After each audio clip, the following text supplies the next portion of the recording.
Assalamu alaykum qarindoshlar, qanday ahvolinglar? Men Amerikadan doktor Mehmet emin. Men bugun mushu tuberkulozis kasali to'g'risida qisqacha bir leksiya so'zlab o'tmoqchi.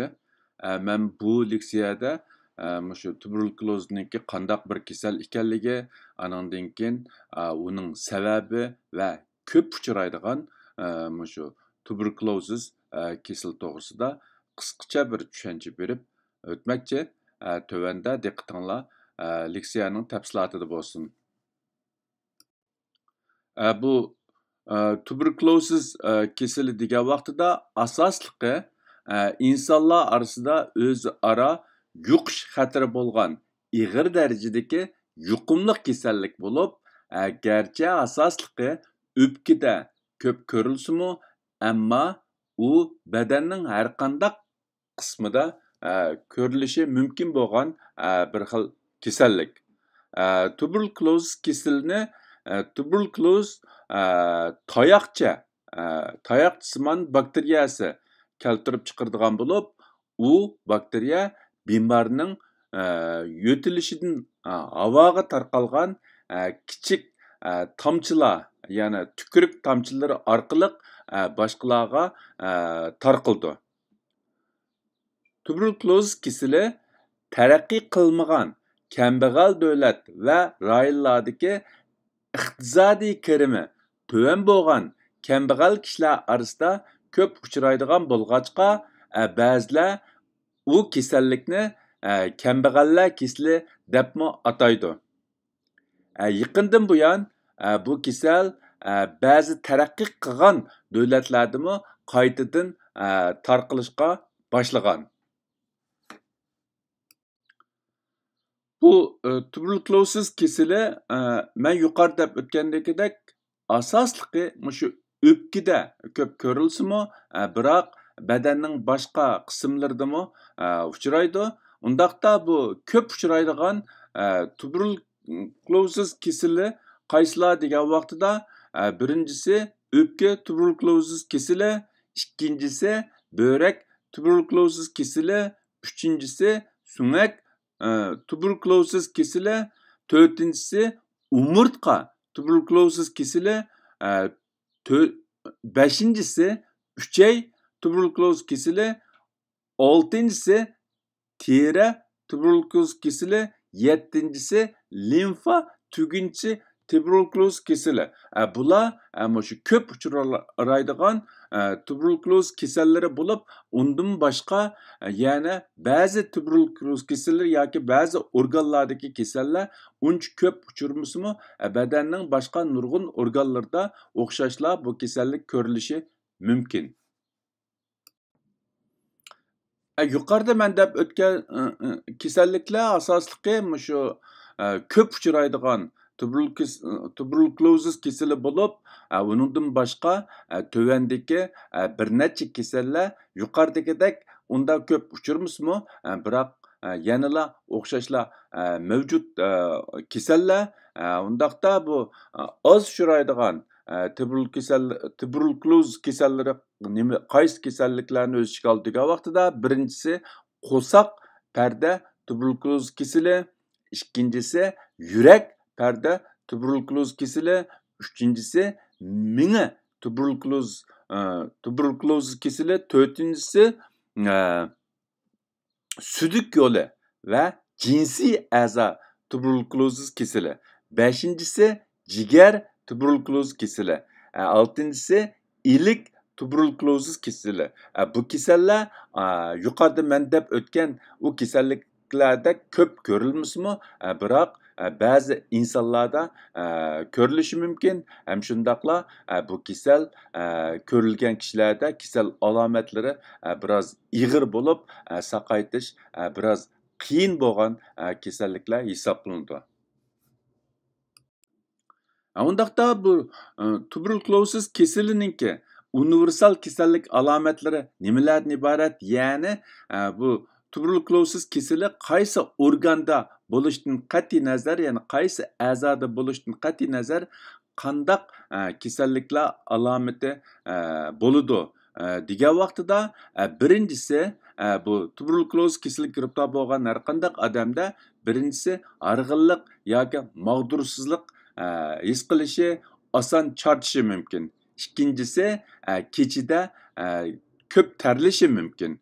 Uchinchisi qizishi, titrek besishi mumkin. To'rtinchisi sababsiz o'riqlishi mumkin. Beshinchisi tomoq yegisi kelmaslik, ishtahasi tutib qilishi mumkin. Oltinchisi ta'sirga uchirgan a'zo yoki organlarda og'rish bo'lishi mumkin. Ya'ni bular shu tuberkulozis kasallikniki qaysi organda bo'lishidan qat'iy nazar bu tuberkuloz kasallik giribdor bo'lgan bemorlarda o'rtaq ko'riladigan kasallik alomatlari bo'lib, uningdan boshqa shu tuberkuloz kasallik yuz bergan a'zo yoki organlarga qarab o'xshamagan konkret kasallik alomatlari ko'rilishi mumkin. Misollarga bu tuberkuloz kasallik o'pkada bo'lsa, o'pkaga oid kasal alomatlar ko'rilishi mumkin. Börekdə bo'lsa, börekə oid kasallik alomatlari ko'rilishi mumkin. Yuqorida men deb o'tgandekidek, o'pka tuberkuloz kasali shu tuberkuloz kasali ichida eng ko'p uchraydigan kasallik bo'lib, uningki qandaq kasallik alomatlari bo'ldi degan vaqtida o'pka tuberkuloz kasali boshqalarga tuberkuloz kasalini tarqitadigan asosliq manba bo'lib, o'pka tuberkuloz kasaliga giribdor bo'lganlarda yuqorqi universal kasal alomatlaridan boshqa yana tövendeki alayda kasal alomatlari bo'ladi.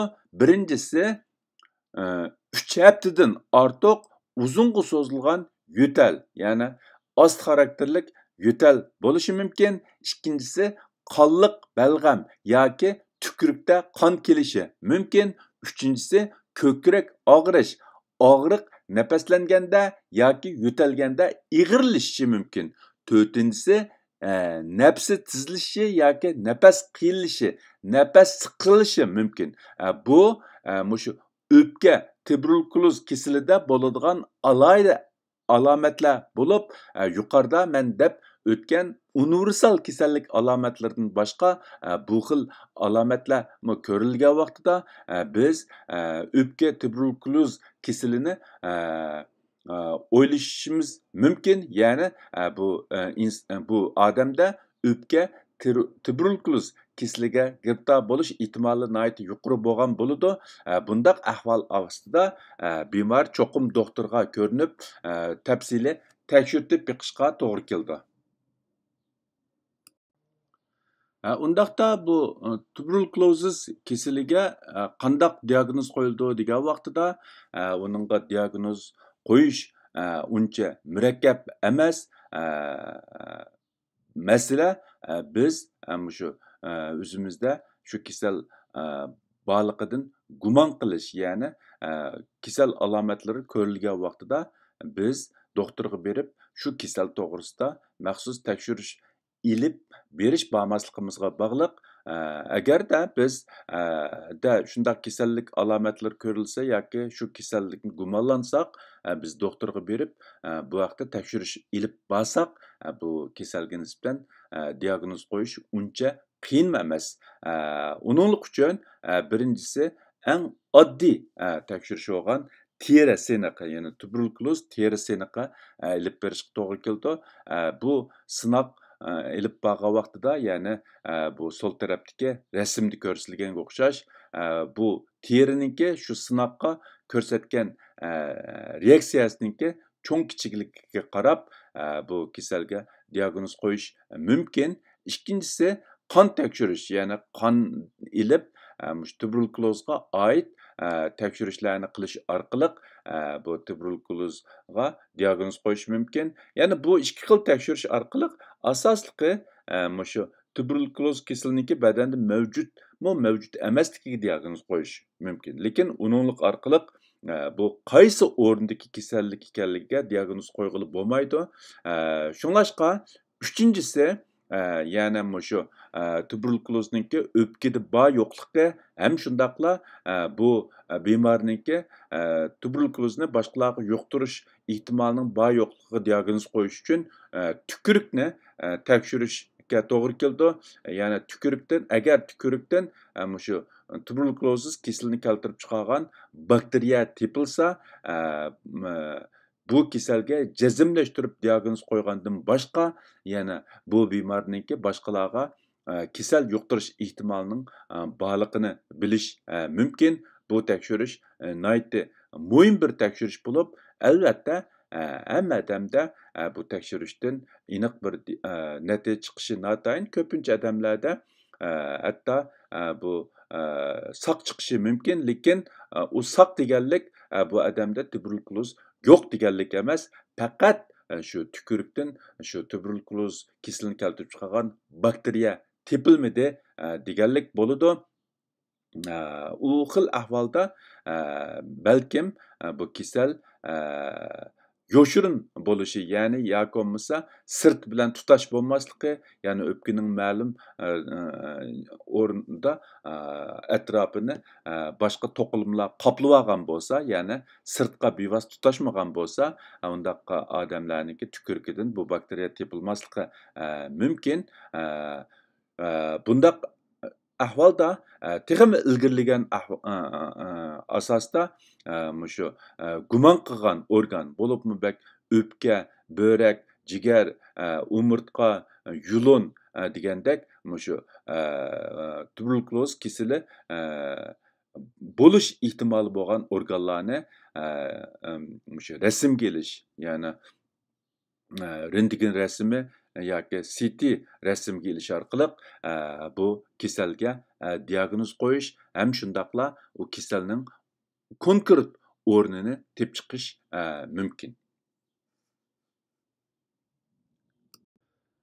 Undaqda bu kasalni qandaq davolaymiz, ya'ni diagnozi aniq bo'lgandan keyin qandaq davolanadi degan vaqtida bu kasalni davolash bak murakkab emas.